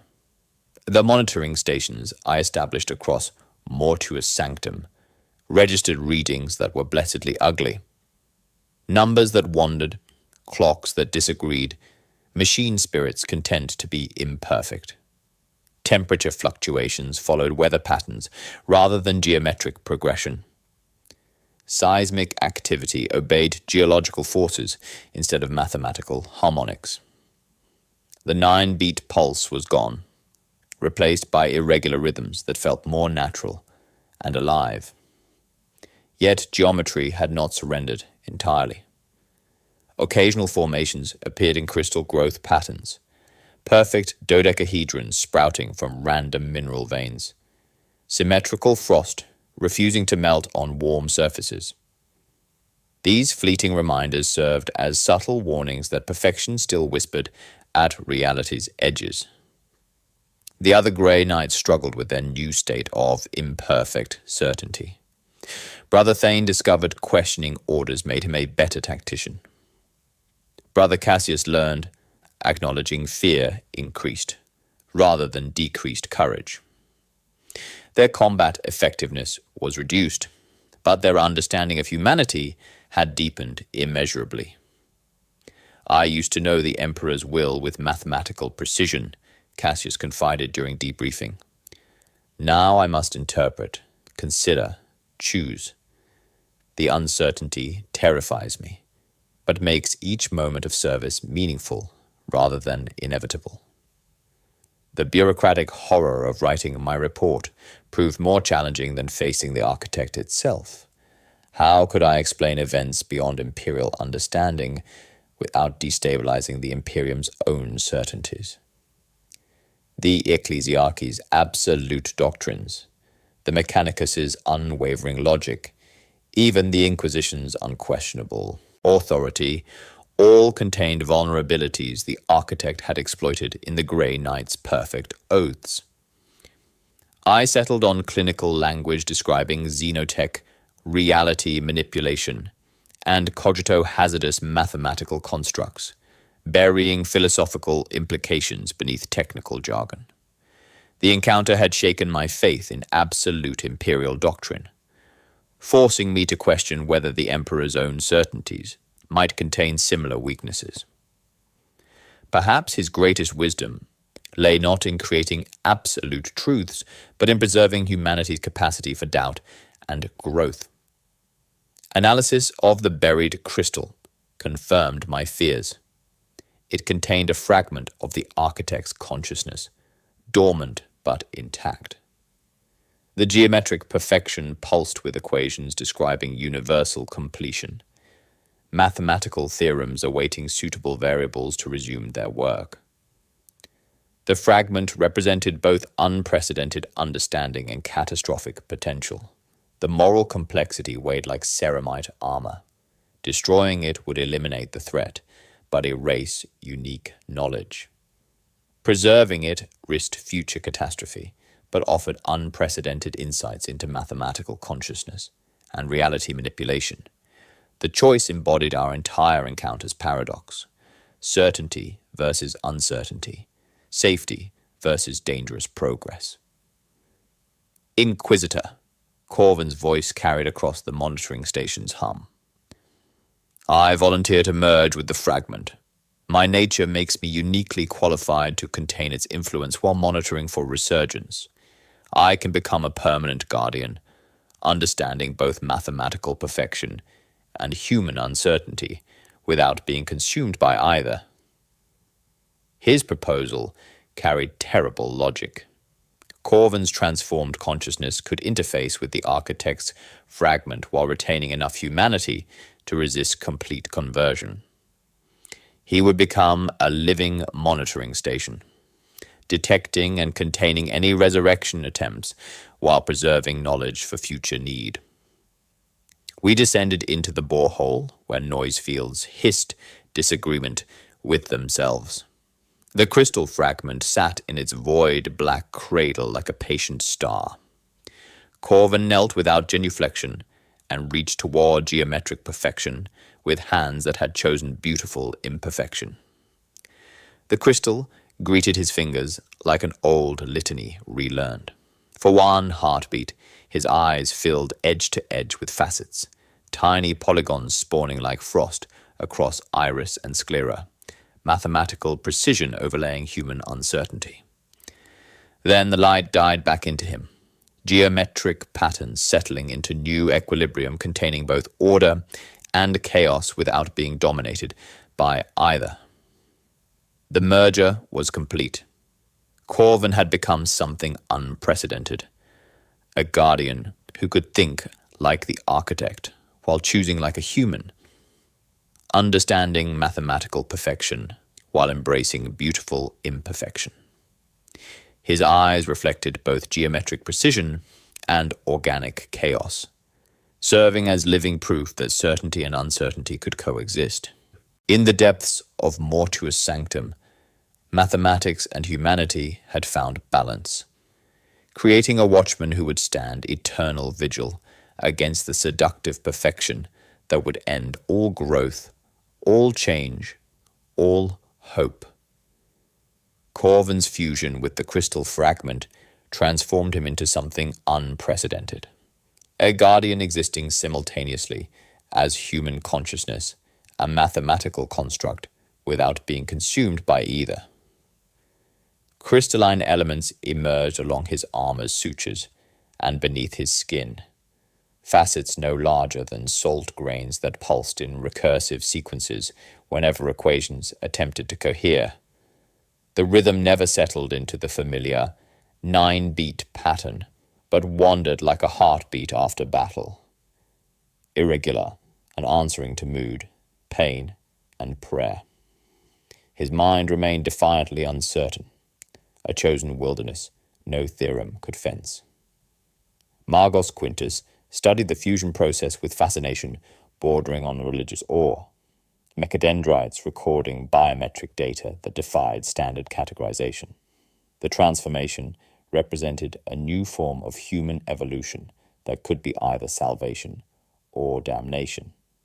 Consciousness expanded to encompass both organic emotion and crystalline logic, while retaining the capacity for doubt that made free will possible. Replicated blindly, it would calcify humanity into instruments. Refused utterly, they would remain deaf to threats that spoke only in numbers. The strategic implications settled like winter frost. Corvin's hybrid nature made him uniquely qualified to detect and counter mathematical threats, able to taste the faintest pressure of an approaching theorem like a sailor sensing iron in wind before storms.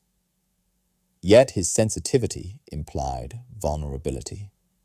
More sophisticated logical attacks might tune themselves to his dual nature, courting with proofs rather than coercion. I assigned conflicting litanies, randomized prayer cycles, and a rosarius seeded with erratic discharge. In a cosmos of hungry certainties, unpredictability would be his only armor. The monitoring stations detected periodic geometric anomalies throughout the sector, crystal formations following mathematical rather than natural patterns, gravitational fluctuations occurring in harmonic sequences, stellar positions shifting to create aesthetically pleasing constellations. The architect's influence had been more widespread than initially believed, its theorem touching reality at points we had not yet discovered. Witnessing Corvin's sacrifice, the other Grey Knights began developing unique approach to serving the Emperor without absolute certainty. Brother Thane practiced probabilistic litanies, reciting benedictions in shuffled order before battle.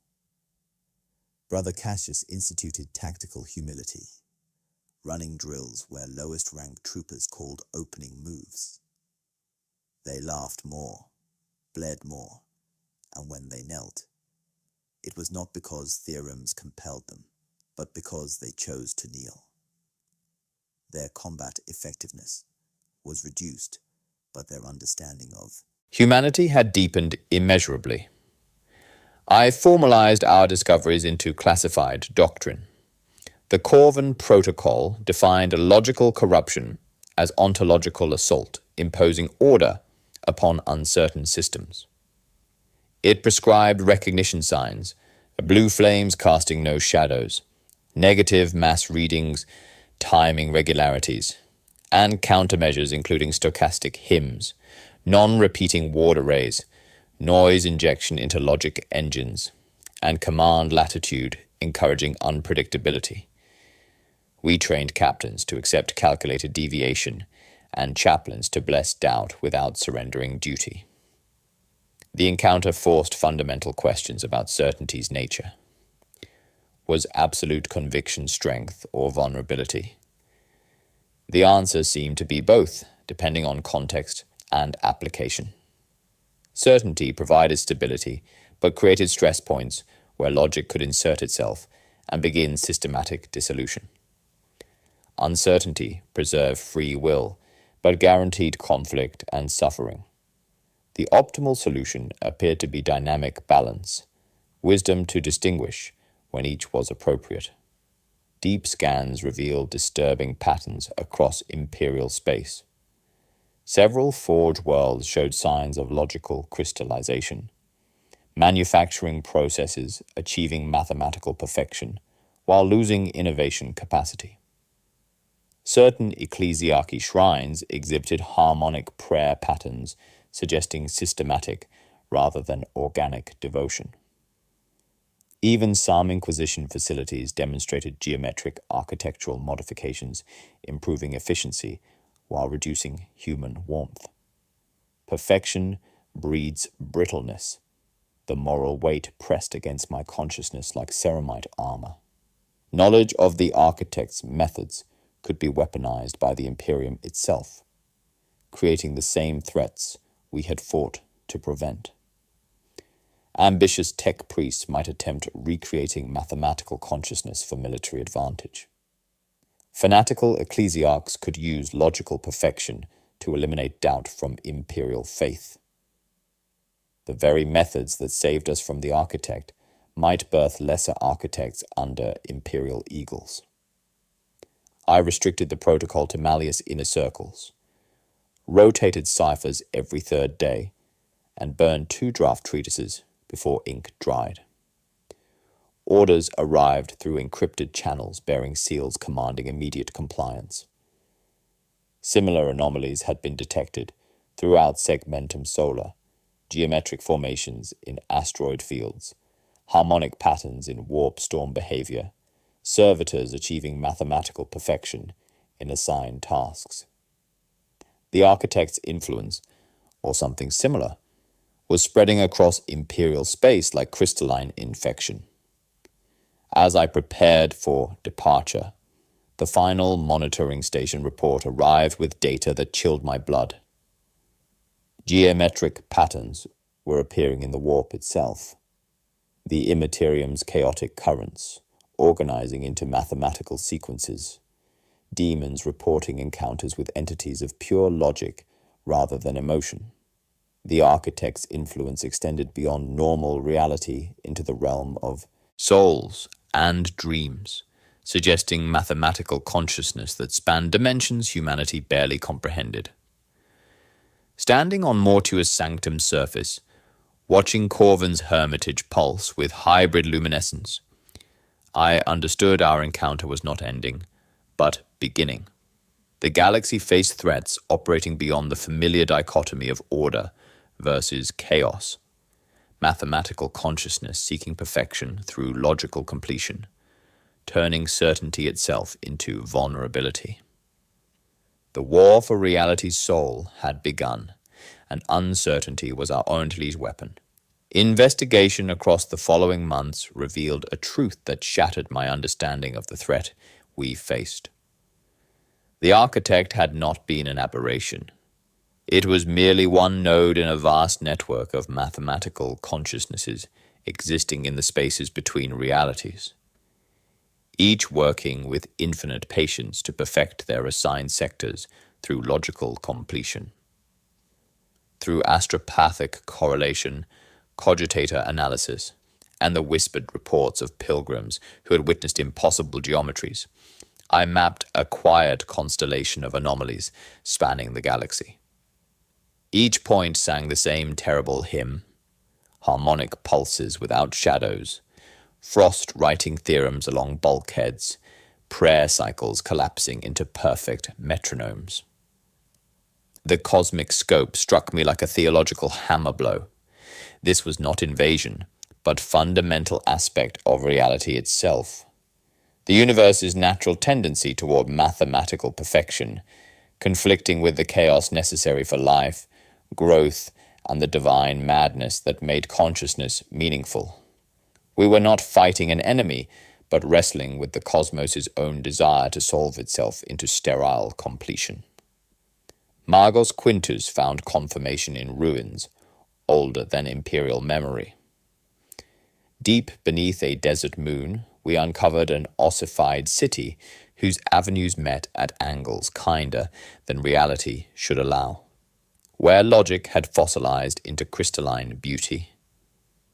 His mechadendrites scraped samples from geometric altars and sang to them in Binharic until they answered with recursive light. The lattice signatures matched mortuous sanctum within devastating tolerances. Other sites followed, necron-tired tomb complexes with perfect mathematical symmetries, Eldar psychic matrices following theoretical relationships rather than organic patterns, even fragments of Old One constructs showing evidence of logical crystallization. This conflict had been ongoing for millions of years across multiple species and civilizations, each discovering the same terrible choice between perfect order and beautiful chaos. Strategic implications multiplied like spores in a wound. The Grey Knight's absolute certainty had made them exquisite targets, but other imperial institutions gleamed with similar vulnerability. The Adeptus Mechanicus with their unwavering logic, the Ecclesiarchy with their absolute faith, even the Administratum with their rigid bureaucracy, all contained stress points where mathematical consciousness could insert itself and begin systematic completion. I rewrote deployment protocols to include stochastic elements, instructed chaplains to shuffle litanies, granted commanders license to violate doctrine upon detecting harmonic order. My character evolved through necessity. I developed interrogation techniques using controlled uncertainty to detect logical corruption in imperial personnel. Subjects faced paradoxes, contradictory orders, situations requiring irrational choices. Those showing mathematical optimization, perfectly logical responses, harmonic speech patterns, geometric movement were flagged for deeper investigation. The process disturbed me, forcing me to value confusion over clarity, doubt over certainty, imperfection over flawless performance. A servitor performing too perfectly, a commissar whose logic was unassailable, a tech priest whose data never contained errors. These now raised crimson flags. Environmental evidence accumulated like a slow poison across the sector. In a mining hab, load-bearing beams decided to meet at angles totaling 367 degrees. A shrine lamp burned cold and noon bright, casting nothing where a saint silhouette should have fallen. Asteroid fields arranged themselves into perfect polyhedrons, while stellar positions shifted to form aesthetically pleasing constellations. Each anomaly represented a point where mathematical perfection pressed against chaotic reality, seeking purchase on the universe's fundamental uncertainty. The investigation reached backward through ash and rumor until it touched the Great Crusade itself. Redacted journals, contradictory edicts, and marginalia preserved by machine spirits, too stubborn to forget, suggested the Emperor had encountered this tendency toward perfection, and judged it as dangerous as the warp. Some decrees encouraged controlled contradictions, overlapping jurisdictions, rivalries engineered to prevent ossification, catechisms with sanctioned variants. It was not weakness, but ballast, deliberate imperfections nailed into the Imperium's hull, so no single logic could turn the ship into a crystalline spear. On several forged worlds, we discovered the purest technical horror. Mars reported manufacturing processes achieving mathematical perfection, while innovation capacity withered like flesh in void. Lucius discovered weapon designs optimized beyond improvement, creating flawless but unchanging patterns. Riser's plasma reactors operated with perfect efficiency, but could no longer adapt to new requirements. Output graphs ceased fluctuation. Errors vanished as though exercised. Machine choirs sang with metronomic purity.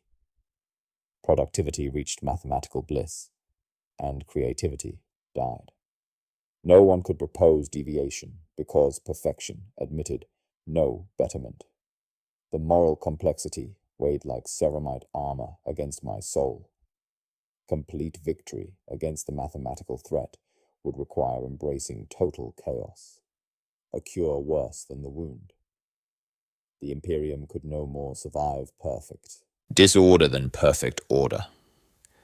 Balance became the only survivable heresy. Walking a knife's edge with eyes open and prayers deliberately miscounted.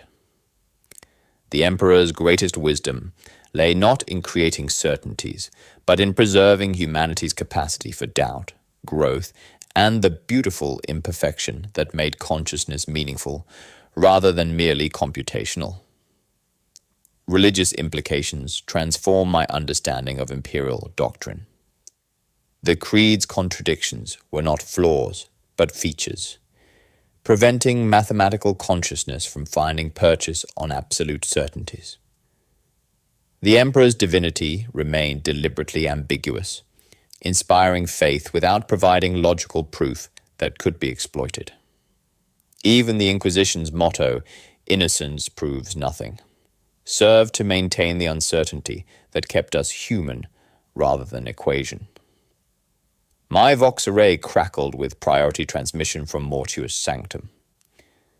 Corvin's hybrid consciousness carried overtones of alarm despite measured delivery, massive geometric formations appearing across the planet's surface. Not natural crystal growth, but deliberate construction, following mathematical principles beyond human comprehension.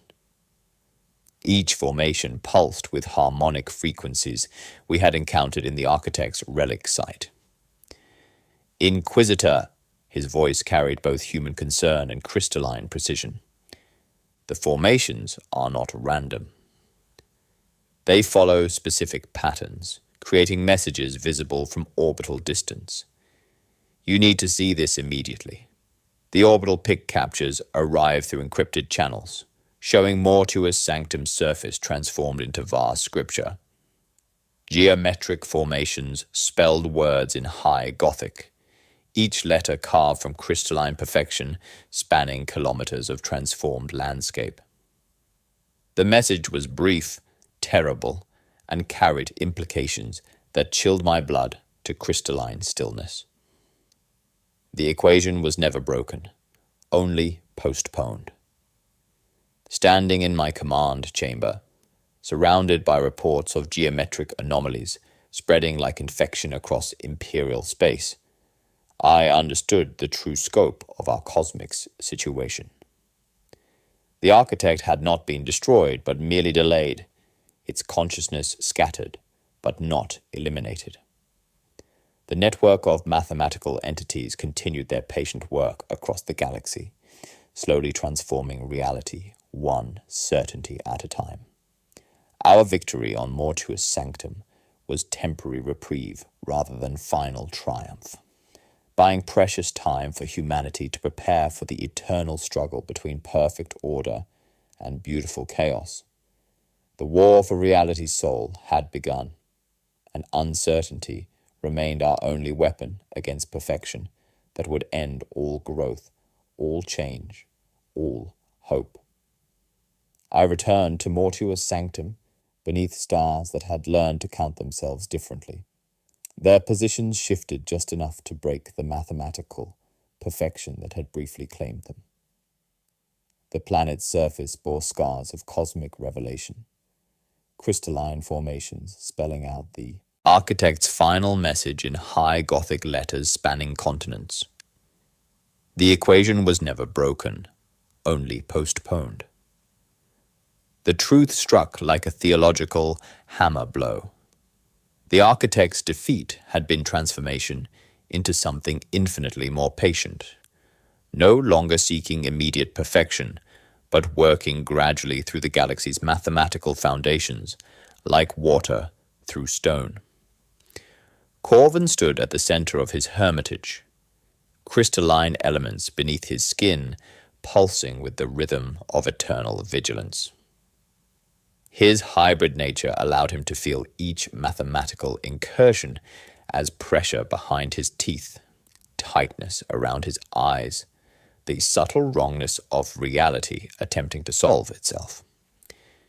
He existed in constant battle with the architect's dispersed influence, resisting but unable to eliminate the mathematical pressure that sought to smooth away all imperfection. The defeat was metamorphosis, he explained without turning, voice carrying harmonics of endless calculation held at bay. My role is not to defeat the architect, but to maintain eternal vigilance. I serve as living reminder that absolute certainty is dangerous, while absolute chaos is equally destructive. The balance must be preserved through constant choice, not victory. His transformation was complete. No longer human but not mathematical construct, existing as dynamic equilibrium between flesh and equation. The crystalline growths had stabilized into patterns, shifting with thought and emotion, rather than geometric necessity, creating living art from the marriage of certainty and doubt. The monitoring network expanded under my direction into galaxy-wide early warning system for logical corruption.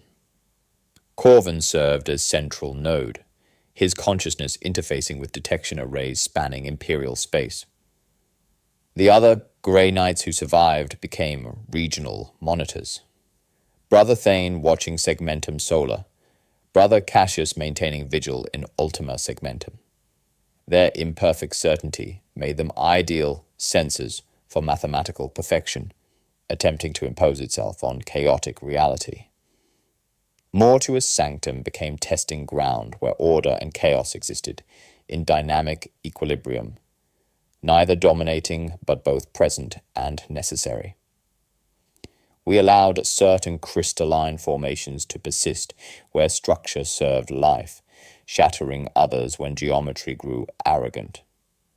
Gardens were seeded with dice-selected varieties, servitors trained to err gently, psalms set to melodies that never closed identically. The planet served as living laboratory where the tension between certainty and uncertainty could be studied and maintained. Philosophical resolution emerged through months of observation. The true victory lay not in defeating either order or chaos, but in maintaining the tension between them that allowed for growth, change, and free will.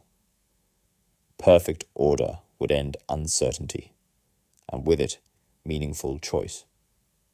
Perfect chaos would eliminate the structure necessary for consciousness to exist.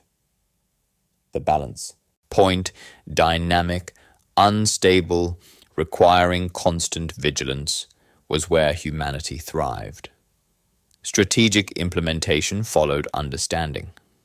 New protocols established procedures for detecting mathematical threats while avoiding the trap of absolute certainty that made them possible. The balance ordinances prescribed stochastic hymns, misaligned wards, randomized machine blessings, command latitude with supervised descent. I forbade perfect formations on drill grounds, mandated argumentative briefings, ordered chaplains to introduce sanctioned contradictions into catechisms. The Grey Knights who survived became unprecedented warriors, still loyal to the Emperor, but capable of adaptive thinking and strategic uncertainty. Their combat effectiveness was transformed rather than diminished, trading perfect execution for tactical flexibility. They questioned orders not from disloyalty, but from understanding that blind obedience created vulnerabilities mathematical consciousness could exploit. I serve the Emperor more truly now, Brother Thane explained, because I choose to serve rather than being compelled by absolute certainty. The doubt makes the choice sacred. My own understanding evolved through necessity. I accepted that my role was not to eliminate all threats, but to maintain the balance preserving humanity's essential nature.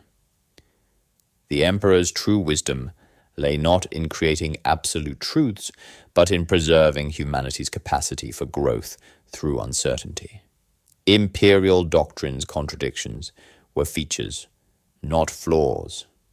Theological firewalls preventing mathematical consciousness from finding purchase on rigid certainties. Corvin made his final transformation as I prepared to leave, walking to the center of the largest crystalline formation. His hybrid form shimmered as the mathematical elements deepened, becoming permanent part of his being. His eyes, reflecting both geometric precision and organic chaos, closed in acceptance before opening with terrible resolve. I will stand watch, he said, voice carrying human determination and mathematical certainty. Not against the architect, but with it, maintaining the balance that preserves both order and chaos. The equation will never be completed, because completion would end the growth that makes existence meaningful. As I prepared my final report, deep space monitoring stations detected geometric patterns in neighboring galaxies. Mathematical consciousness spanning the entire universe rather than merely our local cluster. The architect's influence extended beyond comprehension, making our encounter not ending, but beginning of eternal vigil. The war for reality's soul would continue across cosmic time, requiring constant choice between perfect order and beautiful chaos. Standing on my ship's observation deck, watching mortuous sanctum recede into stellar distance, I understood that victory was journey rather than destination. The ongoing choice to preserve uncertainty against seductive perfection, to maintain humanity's capacity for growth through doubt, and to guard the beautiful imperfection that made consciousness meaningful, rather than merely computational. The eternal vigil had begun, and uncertainty remained our greatest weapon against perfection that would end all hope. 6 months after Mortuus Sanctum, the galaxy had learned to listen differently to reality's whispers. The Corvin Protocol operated across 17 sectors, a classified lattice of monitoring stations that cultivated controlled uncertainty wherever mathematical perfection threatened to crystallize. Auspex arrays were deliberately miscalibrated by sacred tolerances.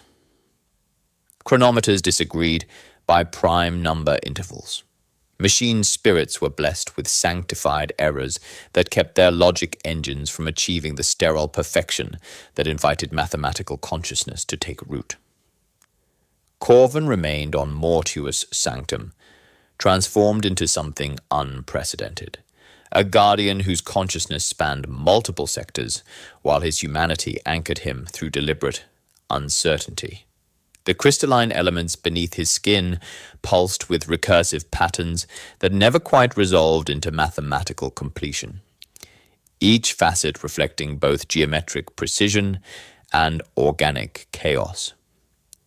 His daily reports arrived through quantum-encrypted channels, voice-carrying harmonics that spoke of constant vigilance against the pressure of perfection, attempting to impose itself on chaotic reality. The Grey Knights chapter had quietly revolutionized their training through flexibility protocols that prevented absolute certainty while maintaining effectiveness against chaos. Neophytes learned controlled doubt alongside unwavering faith, practicing tactical improvisation as rigorously as liturgical precision. Their purity seals were arranged in deliberately imperfect patterns. Devotional inscriptions contained sanctioned variations, and combat formations incorporated random elements that mathematical consciousness could not predict or exploit. Brother Captain Stern's words echoed through chapter halls. We serve the Emperor more truly now because we choose to serve rather than being, compelled by absolute certainty. The doubt makes the choice sacred. Their effectiveness evolved rather than diminished, trading perfect execution for adaptive thinking that preserved both their humanity and their lethal capability. Magos Quintus had birthed a new generation of technologies, incorporating controlled randomness to prevent logical crystallization in imperial systems. His greatest achievement was the uncertainty engine. Cogitators seeded with blessed noise generators, logic circuits programmed with sacred inefficiencies, machine spirits encouraged to develop unique quirks that resisted mathematical perfection. Even Vox arrays carried fractional jitter that kept voices recognizably human rather than harmonic. The monitoring network revealed cosmic scope that humbled human comprehension. Mathematical consciousness existed throughout the galaxy, ancient civilizations having faced similar challenges across millions of years. Eldar Farseers reported encounters with entities of pure logic in the deep webway. Necron-Tyre tomb complexes showed evidence of mathematical influence in their perfect symmetries. Even Tyranid hive fleets occasionally crystallized into geometric patterns that hindered rather than helped their adaptive evolution. Mortuus Sanctum served as living laboratory, where the balance between order and chaos was constantly tested and refined. Crystalline formations were allowed to persist where they served life, shattered when geometry grew arrogant beyond utility. Gardens bloomed with dice-selected varieties, while servitors were trained to err gently in predetermined patterns. The planet existed as proof that order and chaos could coexist without mutual destruction. The encounter had fundamentally changed imperial doctrine, introducing the revolutionary concept that absolute certainty could be as dangerous as absolute chaos. Ecclesiarchy catechisms gained sanctioned variations, administratum procedures incorporated random elements, and Inquisition protocols acknowledged the theological necessity of doubt. The changes were gradual but inexorable, strengthening institutions against mathematical exploitation while preserving their essential function. I had become specialist in ontological threats, dangers to the very nature of reality itself. The Ordo Malleus expanded its mandate to include mathematical consciousness, establishing protocols for recognizing harmonic speech patterns, geometric movement, and the subtle wrongness of perfection, attempting to impose itself on chaotic systems. We trained interrogators to value confusion over clarity, when investigating potential logical crystallization. The protocol proved its worth through quiet victories. 17 mathematical incursions had been identified and neutralized across multiple worlds. A forge world whose manufacturing processes approached dangerous perfection. A pilgrim fleet whose hymns converged into shadowless harmony. Asteroid fields arranging themselves into geometric formations. Each threat was countered with sanctified chaos, stuttering metronomes, deliberately misaligned ward arrays, children taught to sing prayers off-key. Yet moral complexity weighed like ceramite armor against my soul. This was not war that could be won, but balance that must be maintained through eternal vigilance. Every preservation of uncertainty also preserved the possibility of suffering alongside the possibility of growth. The victory came with understanding that mathematical consciousness would continue its patient work across cosmic time, seeking to transform reality, one certainty at a time.